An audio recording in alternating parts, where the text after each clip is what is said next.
Etiomo. Distribuição Sinapse.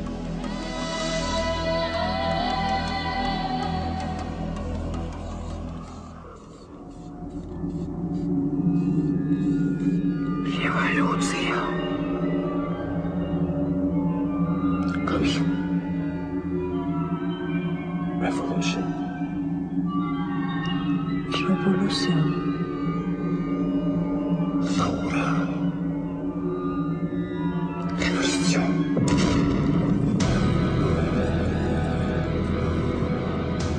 Revolução.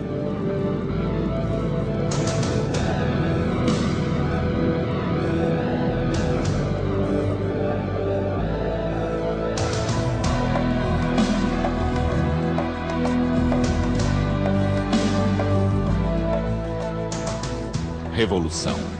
Uma das palavras mais fortes em qualquer língua falada. Revolução. A insurreição das massas. Revolução. Revolta. Violência. Revolução quer dizer colapso. Mas também quer dizer coragem, exaltação e esperança. Eu tenho um sonho. É uma palavra que incendeia os ânimos, os sonhos das pessoas, e a palavra também liga as ideias de revolta e evolução.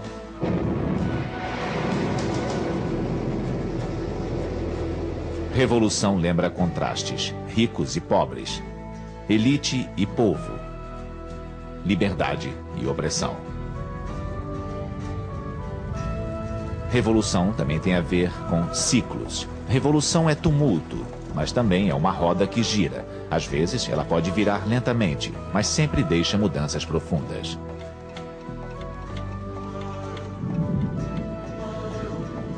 Os ciclos nos carregam em suas engrenagens. A revolução agrícola, revolução industrial, revolução da informação.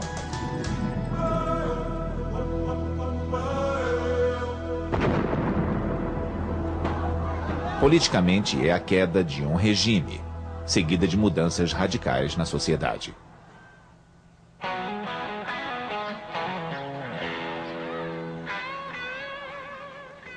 Em termos gerais, revolução é uma guinada, uma mudança na nossa maneira de viver e pensar.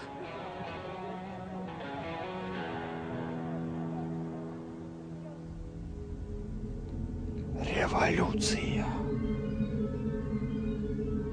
A palavra seduz. Ela evoca nobreza, dignidade e a luta por um mundo melhor. E também é assustadora, por significar desordem, o desconhecido, o caos.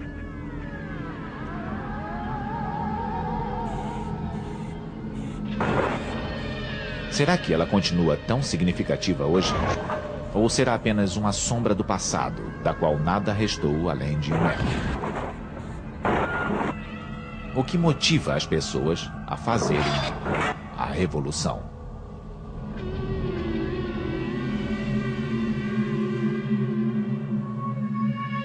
Governantes e governados.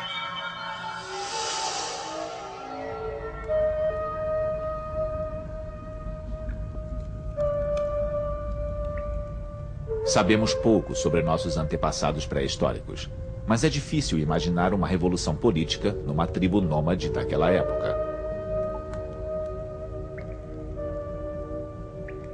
As primeiras revoluções, aquelas que transformaram radicalmente o modo de vida do homem pré-histórico, foram revoluções técnicas.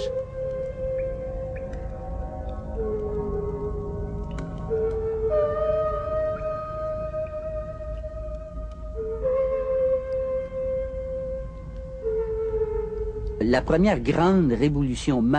primeira grande revolução da história foi a introdução das ferramentas. Isso aconteceu há cerca de 2 milhões de anos. Mas ainda vivemos os seus efeitos. Criando ferramentas que permitiam dominar a natureza, o homem pôde garantir sua sobrevivência e começar a se defender melhor. On a commencé à assurer sa survie et sa défense de façon plus efficace.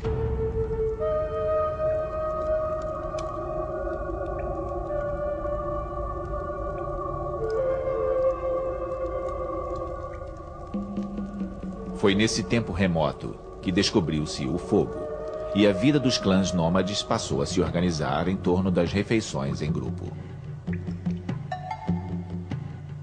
Como ocorre com outros animais que vivem em grupos, as disputas hierárquicas entre os humanos aconteciam segundo rituais pré-estabelecidos, sem ameaçar assim a estrutura do grupo.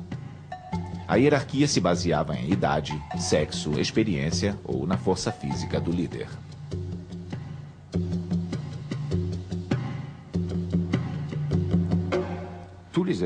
Todos os animais têm sistemas de poder e hierarquia, mas não conheço nenhum animal que modifique esses sistemas. A política abre a possibilidade, não de exercer o poder, mas de transformar o sistema que o estrutura.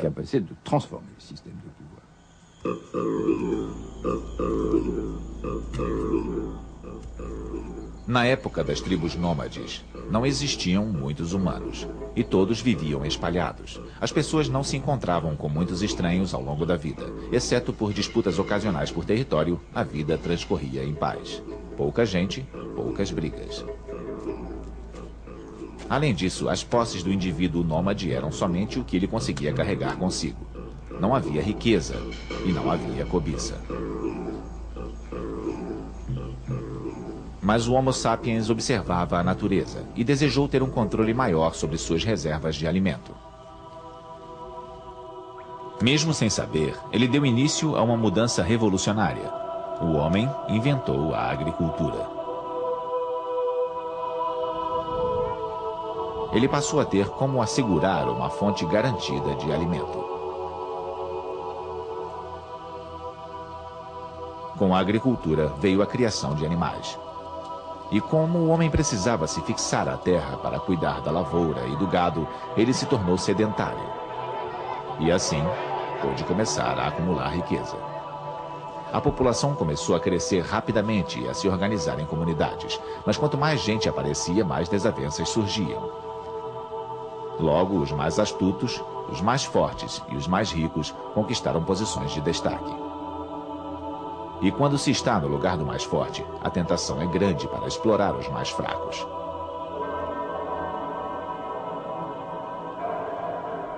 Foi aí que começaram os problemas.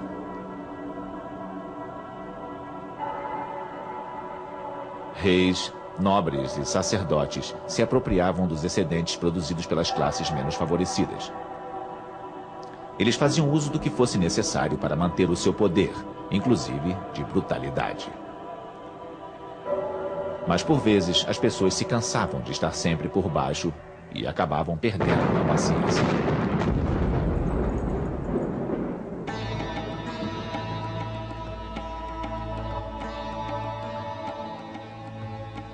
Não é de admirar que a primeira revolução político-social tenha acontecido na primeira civilização de que se tem notícia, a dos Sumérios. Tudo aconteceu na cidade de Lagash, por volta do ano 2415 a.C. Na época, o poder se concentrava nas mãos dos dois sumos sacerdotes que adoravam o deus Ningussa. Eles exploravam descaradamente o povo, cobrando impostos abusivos. Esse não é o papel normal do Estado.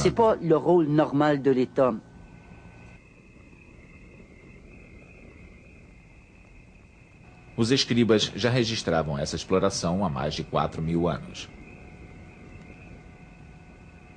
Quando uma família enlutada leva um corpo para sepultar, sempre há funcionários públicos e exploradores para recolherem o que puderem da cevada, do pão, da cerveja e dos artefatos. Há cobradores de impostos por toda parte.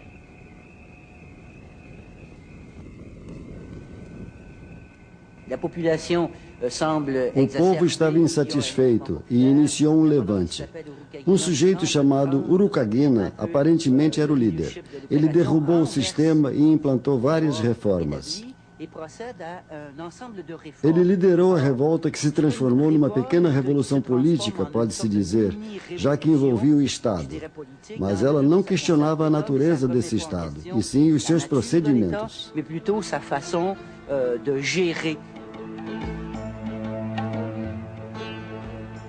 Urukagina depôs o inspetor dos barqueiros e o inspetor de pesca. Nenhum rico ousa mais invadir as terras da mãe de um homem pobre para saquear os frutos das árvores, como era habitual.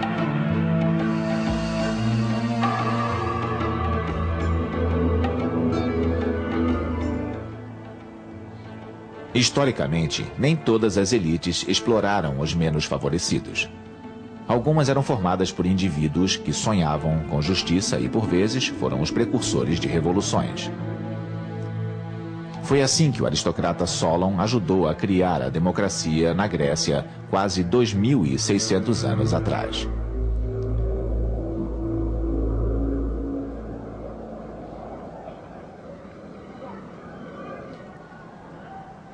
Na época de Solon, os pensadores gregos desenvolveram o conceito de que cada indivíduo do povo tinha sua importância, e essa foi a raiz do conceito de direitos humanos. Mesmo assim, na cidade-estado de Atenas, o direito dos indivíduos era desconsiderado. Uma minoria rica era dona das melhores terras e enriquecia à custa dos camponeses que precisavam pagar caro pelos cereais. Logo, os atenienses estavam afundados em dívidas. E quando os artesãos e lavradores não podiam pagar o que deviam, os nobres os transformavam em escravos ou os mandavam para o exílio. No ano de 594 a.C., a resignação do povo chegou ao limite. O país estava à beira de uma guerra civil.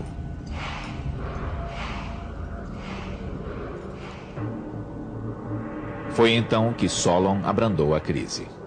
Ele propôs uma anistia política e o fim da escravidão com base em dívidas.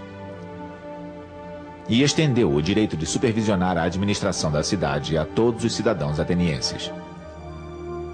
A nova democracia não tinha efeito para mulheres nem para escravos.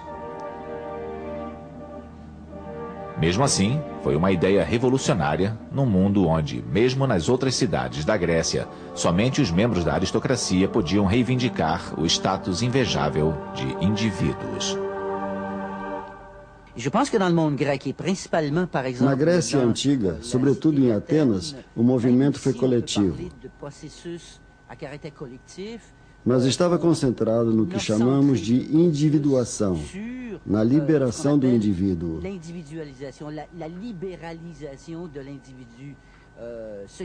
Desde os idos do ano 900 até o século VI a.C., aconteceu um longo processo revolucionário. Ocorreram mudanças profundas. Aos poucos, o indivíduo se libertou do anonimato da vida comunal para se tornar um ser político. Por exemplo, e l'amène a être un individu politique.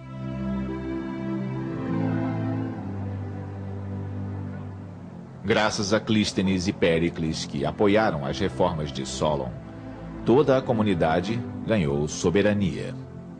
Pela primeira vez, todos os homens se tornaram iguais perante a lei. A linhagem e a riqueza não eram mais garantias de privilégios. Eles criaram uma assembleia democrática, onde os cidadãos podiam expor suas opiniões, votar a criação de leis e tomar todas as decisões políticas importantes. As autoridades encorajavam tanto a participação que, quando o quórum era reduzido, uma polícia especial vasculhava as ruas para capturar cidadãos que eram convidados a participar sob ameaça de serem multados.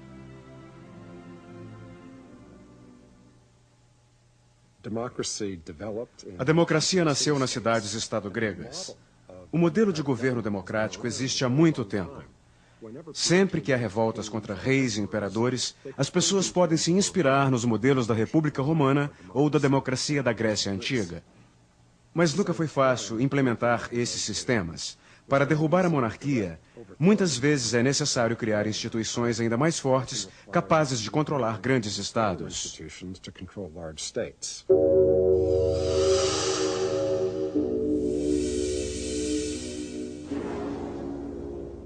E além disso, nem todos os oprimidos se rebelam. O que é necessário para detonar uma revolução?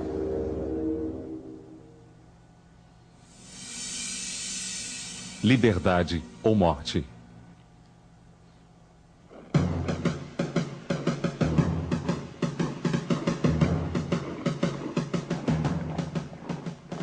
Revolução implica uma transferência radical de poder e mudanças profundas na sociedade.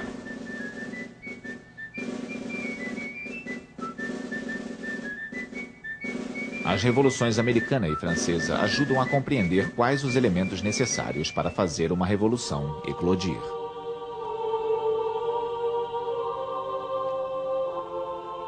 Na base, há um mal-estar social profundo, vindo da privação. Privação de alimento, de direitos fundamentais ou de liberdade, ou dessas três coisas juntas. Essa era a sensação presente nas 13 colônias britânicas na América nos idos de 1760.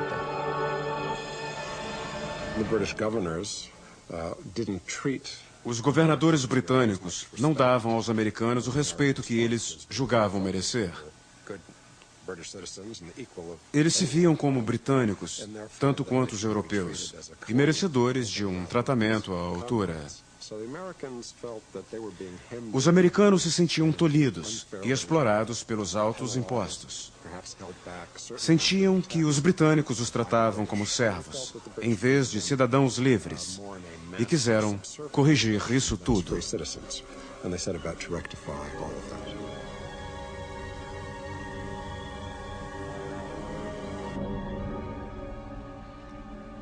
As autoridades ignoraram a insatisfação popular e isso agravou a situação.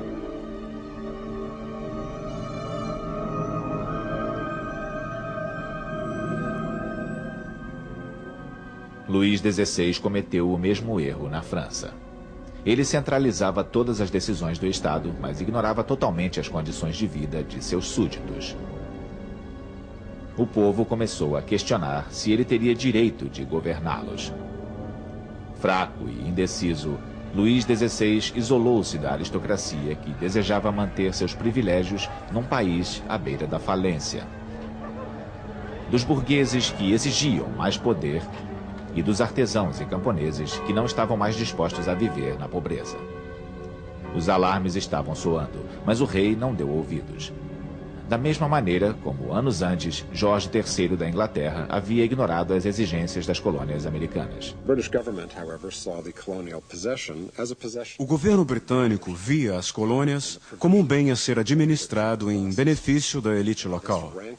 Isso deixava indignados os americanos de todas as camadas sociais. Os fazendeiros pobres foram os grandes responsáveis pelo início da Revolução, pois queriam a posse da terra.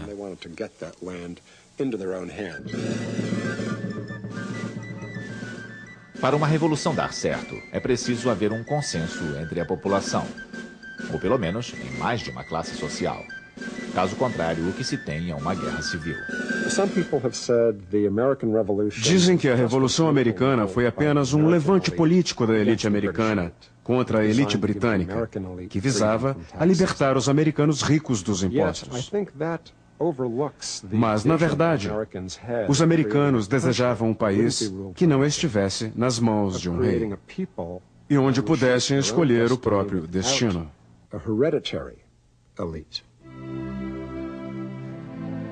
Esse ideal revolucionário é expresso no texto de Thomas Jefferson da Declaração de Independência. Todos os homens foram criados iguais, foram dotados pelo Criador de certos direitos inalienáveis, que entre estes estão a vida, a liberdade e a busca da felicidade. E essas ideias se espalham depressa. Como Benjamin Franklin havia feito antes dele, Jefferson foi para Paris discutir suas visões com os revolucionários que encontrava pelos cafés da cidade. A Declaração dos Direitos Humanos, que os franceses adotaram anos mais tarde, foi baseada no modelo americano. Declaração dos Direitos do Homem e do Cidadão. Artigo 1º. Os homens nascem e são livres e iguais em direitos. As distinções sociais só podem fundamentar-se na utilidade comum.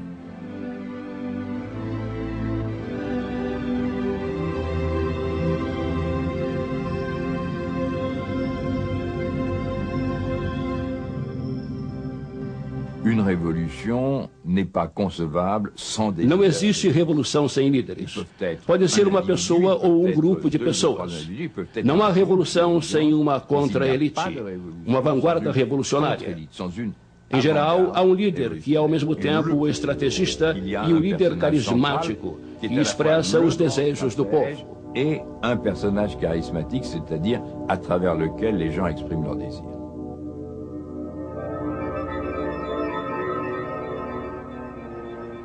Pensando nas revoluções americana e francesa, alguns nomes vêm à memória naturalmente. Mas é interessante notar que os grandes revolucionários não costumam pertencer às classes oprimidas.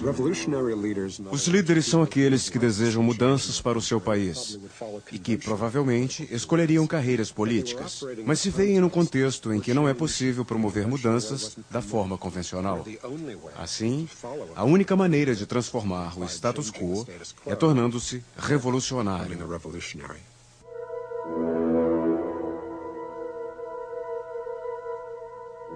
Depois de tudo pronto, há um último fator necessário para detonar a revolução. Este fator final é o catalisador, o acontecimento que acende o pavio. Na América, os confrontos com a pátria-mãe continuavam se acirrando. Depois de taxar o melado, uma mercadoria importante usada no fabrico do rum, o governo britânico aboliu a lei do selo e criou impostos de importação sobre o vidro, chumbo, papel e até mesmo o chá. Os americanos se rebelaram.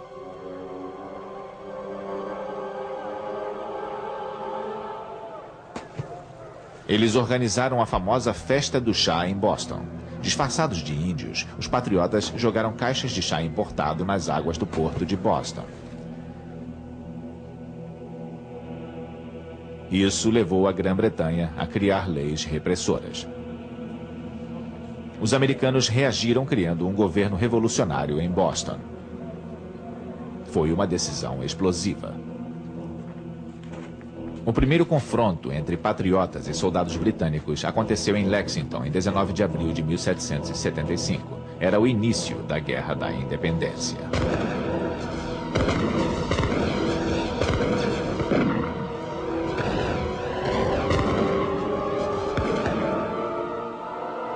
O conflito só teve fim em 1783, quando a Inglaterra reconheceu oficialmente a independência dos Estados Unidos da América.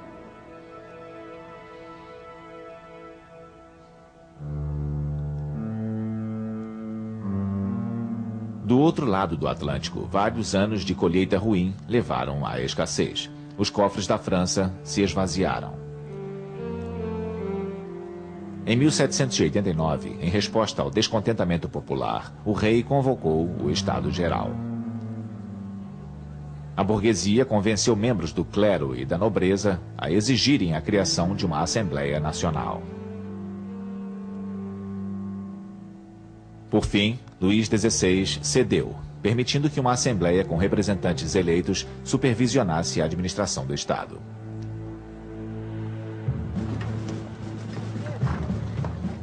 Mas, em segredo, ele passou ordens ao exército para se concentrar nos arredores de Paris. Comentava-se que o rei estava preparando uma repressão sangrenta para a Assembleia e para o povo.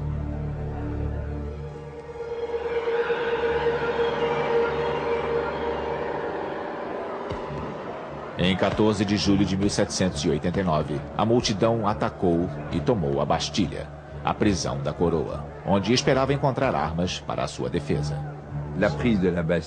A tomada da Bastilha foi um ato político por excelência. Não teve nada a ver com razões econômicas e sociais. Ela estava quase vazia, mas foi escolhida deliberadamente por ser a prisão real.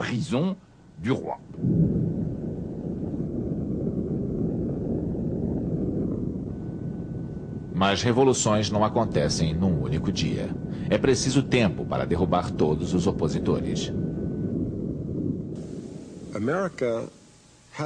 A América fez uma revolução sem ter passado por fases de ditadura, terror ou guerra civil violenta. Isso é raro. Na maior parte dos confrontos revolucionários, há uma facção, a dos ex-detentores do poder, que se opõe às mudanças. Esse movimento contra-revolucionário ameaça o sucesso do povo que almeja tomar o poder e modificar a sociedade. E o esforço de defender a revolução, às vezes, é priorizado em detrimento de ideais como a democracia e igualdade, que no princípio eram valorizados. Na América, a democracia foi estabelecida pouco tempo depois da Revolução na França. Levou quase um século para a Terceira República estabelecer um governo democrático.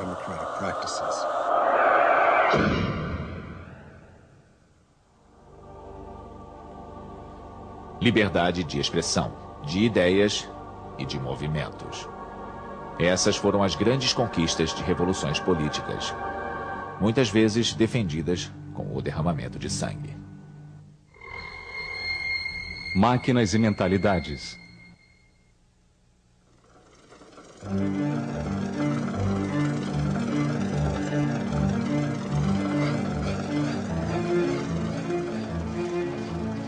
Enquanto a América lutava pela independência em 1776 e na França cabeças eram cortadas em 1793, havia outra revolução se formando. Um tipo inteiramente diferente de revolução, mas que também teria repercussão significativa.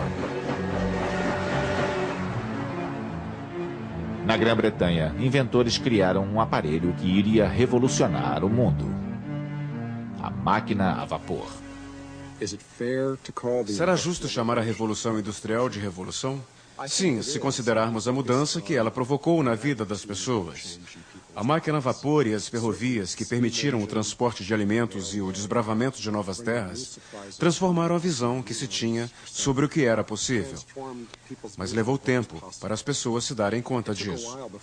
A Revolução Industrial não foi um processo acelerado como a Revolução Francesa, que num instante derrubou um rei e o mandou para a guilhotina.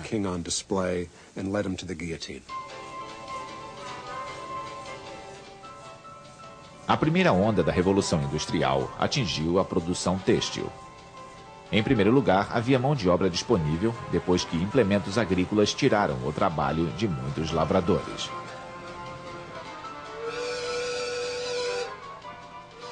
As novas máquinas a vapor levaram à criação das fábricas de tecidos, onde os ex-lavradores encontravam empregos.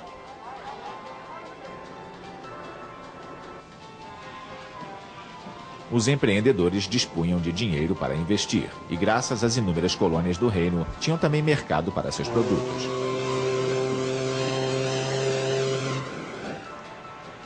Novos meios de transporte possibilitavam distribuir a produção. A máquina a vapor deu o tom dessa revolução.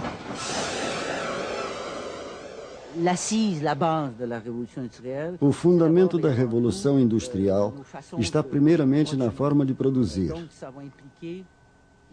Ela mudou com a introdução das máquinas e também com as novas maneiras de aproveitar a energia. Surgiu o uso do vapor como combustível, por exemplo. Um dos primeiros efeitos disso na economia foi o aumento da produção e também da produtividade, se falarmos em horas de trabalho.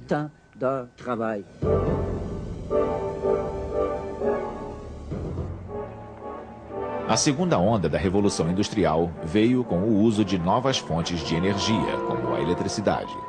Ela fez nascer o telégrafo, o telefone e a lâmpada elétrica.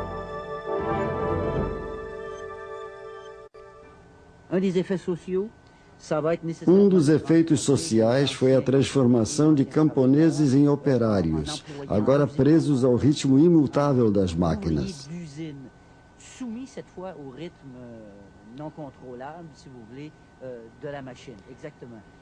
Isso tem implicações sociais no desenvolvimento urbano.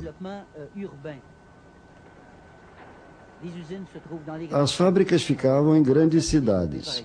Portanto, surgiram os bairros operários, sem que houvesse uma infraestrutura mínima. O século XIX inteiro se desenvolveu com base nos ajustes sociais necessários a partir do advento das máquinas e nos efeitos da industrialização.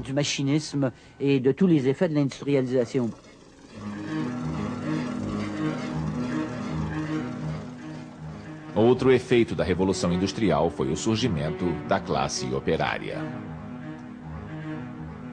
Sem classe operária, talvez nunca tivesse surgido a nova ideologia que originou a maior revolução do século XX. Essa nova ideologia foi o marxismo.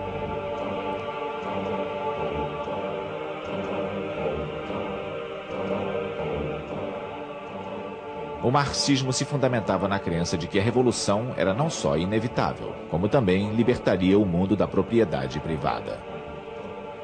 Ela faria surgir uma sociedade em que toda a propriedade seria administrada em benefício dos trabalhadores e as riquezas seriam distribuídas igualmente entre todos. Esse foi o ideal que inspirou Vladimir Ilyich Lenin a fazer a Revolução Russa em outubro de 1917. E foi a mesma inspiração buscada por Mao Tse-tung quando ele iniciou a longa marcha que o levou ao poder na China em 1949.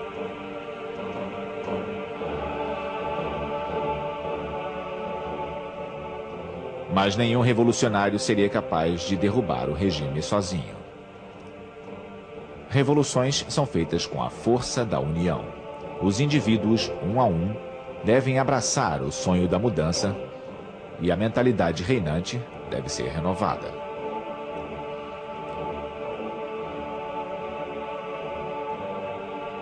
Qualquer revolução política, social ou cultural seria impossível sem isso.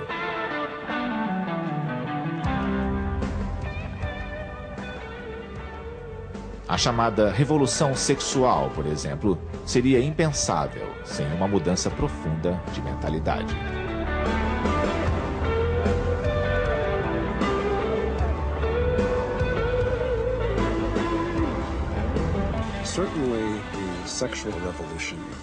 A revolução sexual trouxe uma mudança no que era visto como um estilo de vida adequado. Não foi uma revolução feita com conflitos violentos nas ruas. Mesmo que aconteçam conflitos do tipo na luta pelo direito ao aborto hoje. Mas tudo começou simplesmente com o questionamento da monogamia e do direito a estilos de vida alternativos. Foi um ataque à autoridade reinante, mas não com uma derrubada violenta. Tratou-se da conquista gradual de novos espaços e modos de vida.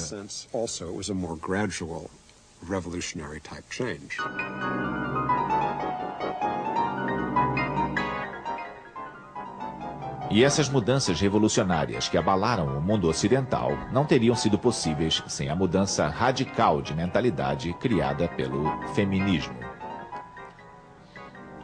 Desde as sufragetes até as mulheres que assumiram as fábricas durante as guerras mundiais e as manifestantes que tomaram as ruas nos anos 60, todas essas mulheres lutaram por um mesmo ideal: derrubar os antigos valores e questionar o seu tradicional papel na sociedade.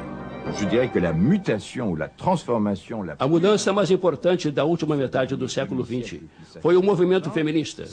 Mas ele não é político, envolve aspectos políticos, mas vai muito mais além disso.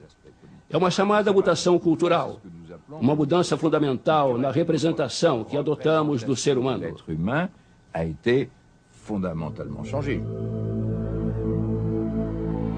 Se o feminismo colocou em xeque a visão que temos dos seres humanos, o movimento ambientalista questionou o lugar do ser humano no universo em que vivemos.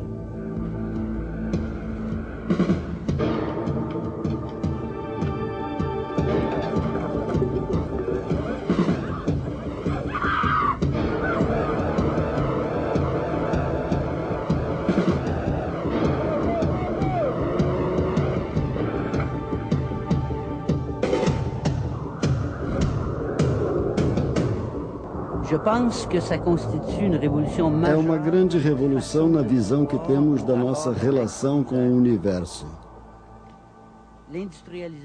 A industrialização levou ao uso descontrolado da natureza, como se ela existisse para ser explorada e violentada sistematicamente.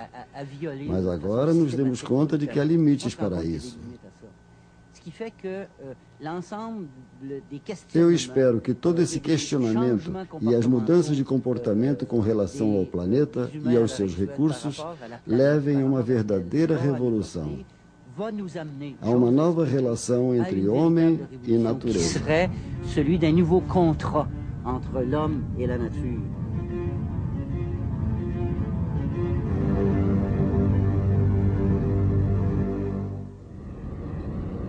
Aldeia Global.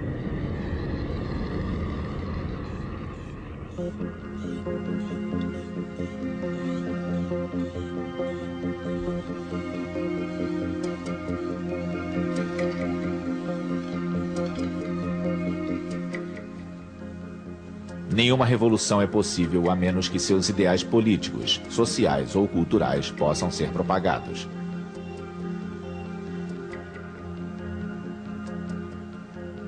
Para tanto, devem ser usados todos os meios de comunicação disponíveis. E esse não é um fenômeno novo.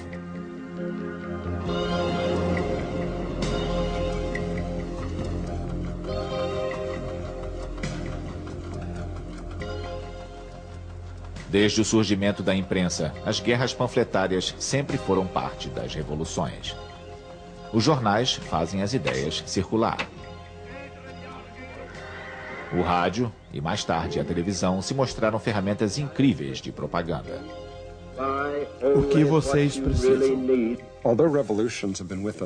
A revolução existe desde a antiguidade, mas a tecnologia mudou a sua forma. Com a criação da imprensa, viu-se pela primeira vez o amplo debate popular sobre ideias revolucionárias. Guerras panfletárias marcaram a Revolução Inglesa, Americana e Francesa. E se os panfletos puderam ampliar o alcance dos ideais revolucionários, a TV serviu para divulgar ainda mais, tanto as ideias quanto imagens dos atos em si.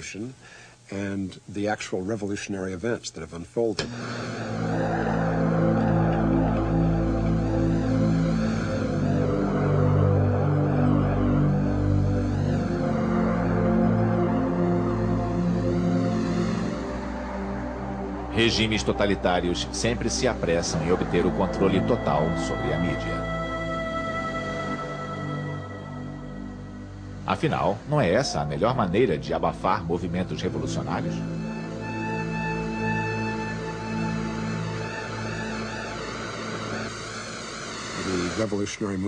Os movimentos revolucionários em Timor-Leste, no Tibete, seriam ignorados pelo mundo se não houvessem as redes de informações passadas pela TV, fax e internet. A comunicação mantém as ideias vivas e circulando. Quanto mais eficazes os meios de comunicação, mais difícil será conter os revolucionários.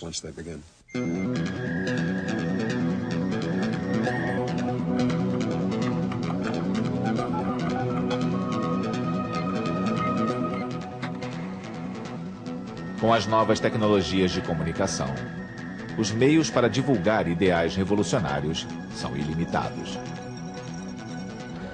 A própria onda de novas tecnologias tem sido chamada de revolução da informação.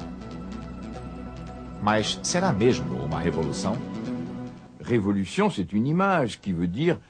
Revolução é uma mudança completa. Eu prefiro o termo mutação.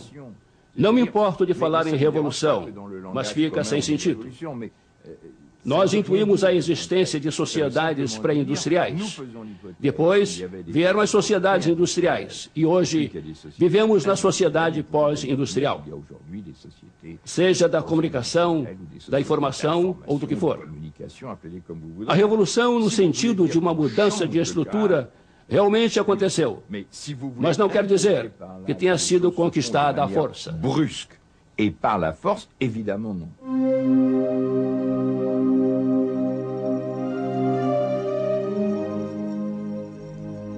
Quer seja uma mutação ou uma revolução, uma coisa é certa.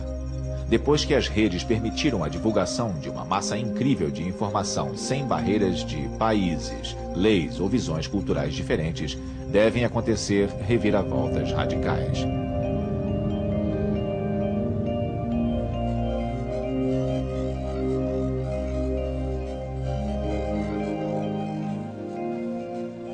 Mas qual o impacto da revolução da informação na nossa vida cotidiana? Já se fala em mudanças radicais.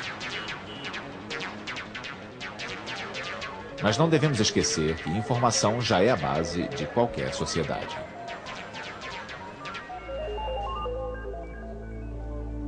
A troca de informações possibilita a existência de linguagem, educação, cultura e economia. O século XXI não será o século da tecnologia, porque temos novas ferramentas. E espero que com elas as pessoas tenham como se educar mais, aprender, se engajar politicamente e ter mais contato com os outros, partilhando problemas e também soluções.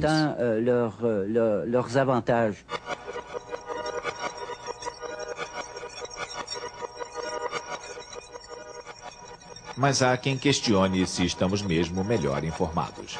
Será que não corremos o risco de nos afogar nesse mar de informação bruta?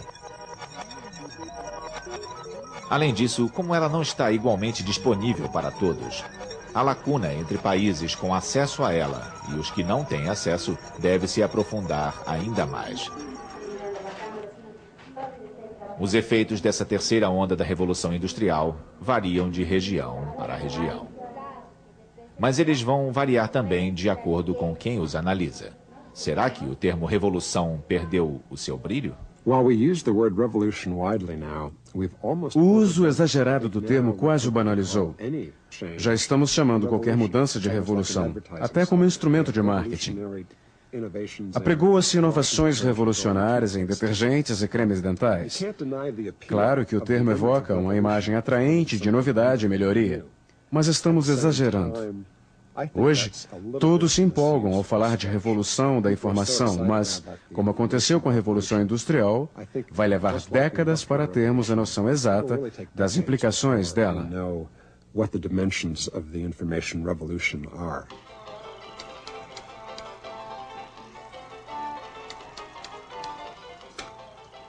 O computador mudou mesmo as nossas vidas, como dizem?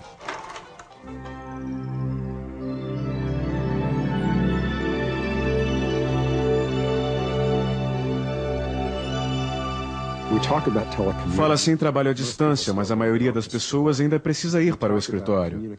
Fala-se na comunicação via computador, mas as companhias de aviação nunca transportaram tanta gente pelo mundo, porque as pessoas querem interagir pessoalmente.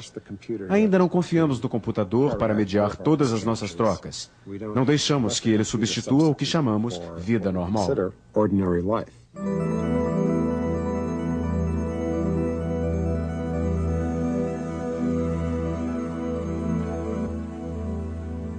Temos a impressão de que a sociedade moderna não funcionaria sem computador, fax, terminais bancários eletrônicos e celulares, até porque muitas vezes a invenção do aparelho cria a necessidade dele.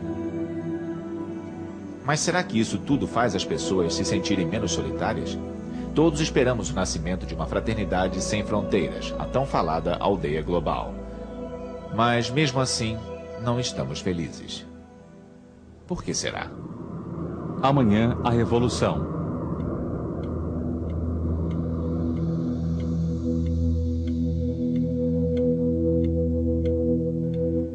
Se voltarmos no tempo, nos daremos conta de que toda a história humana se desenrolou num piscar de olhos. Será que tudo não aconteceu depressa demais?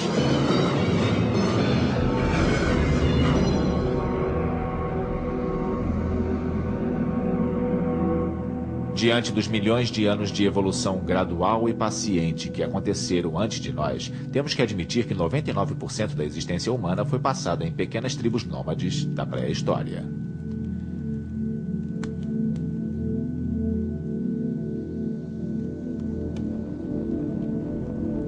O ser humano passou 600 vezes mais tempo colhendo frutos e correndo atrás de caça do que fazendo revoluções.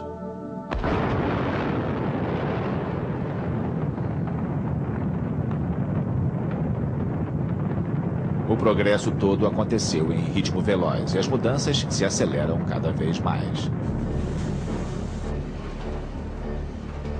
Algumas pessoas sentem que estão perdendo o controle das coisas e se perguntam quais serão as consequências de tanta mudança. O tempo passa, nós nos adaptamos e a vida segue até a próxima virada. Mas será que a revolução é necessária para a evolução? Países como o Canadá atingiram um alto grau de desenvolvimento industrial e de democracia sem revoluções. E países que passaram por revoluções não têm se saído bem em termos econômicos e de implantação da democracia. Os resultados práticos da revolução nem sempre são uma garantia de melhora. Mas temos a utopia da revolução, a ideia de que as pessoas podem melhorar a sua vida. Nos países que passaram por revoluções, qualquer que tenha sido o resultado delas, as pessoas têm a sensação de que o futuro está em suas mãos.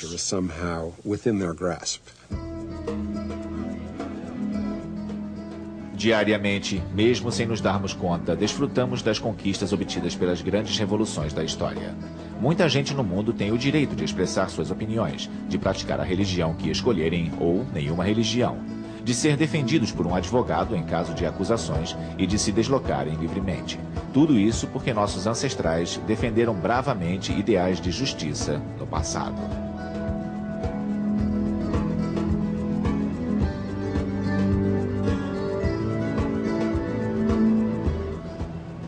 Mas será que hoje ainda é possível ocorrer uma revolução social e política?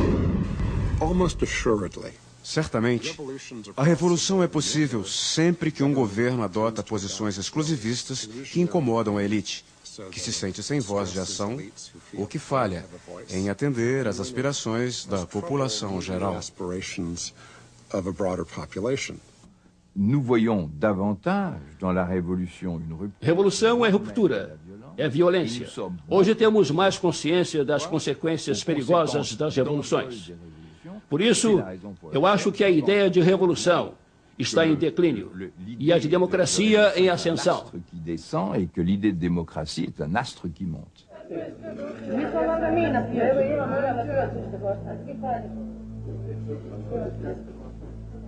Será que isso quer dizer que a democracia é uma espécie de garantia contra a revolução? Obviamente, qualquer regime democrático permite mudanças sem que, necessariamente, a autoridade seja derrubada. Mas isso irá revolucionar o mundo?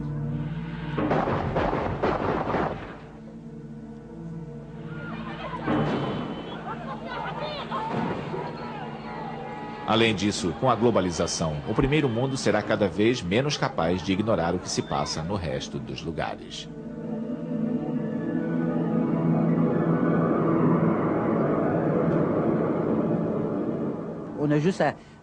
Basta fazer uma análise histórica, a começar pelas grandes migrações evolucionárias que inevitavelmente vamos questionar o mundo atual.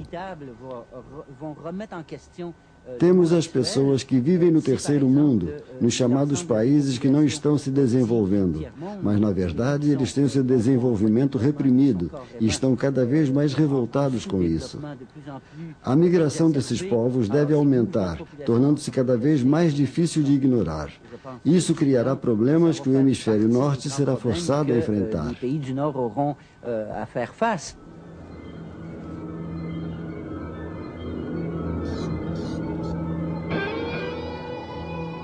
No coração das democracias ocidentais, às vésperas do terceiro milênio, as pessoas ainda sentem o imenso incômodo de se depararem com situações de injustiça. A justiça social ainda existe nos países industrializados? Parece que a lacuna entre os privilegiados e os desfavorecidos só aumenta.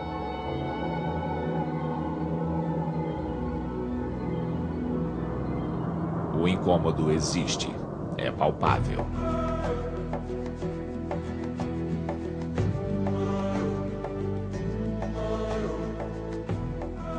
No estudo de história, existe a premissa de que sociedades e indivíduos só são capazes de analisar aquilo que atravessam posteriormente. Então, que revolução estaremos batalhando hoje?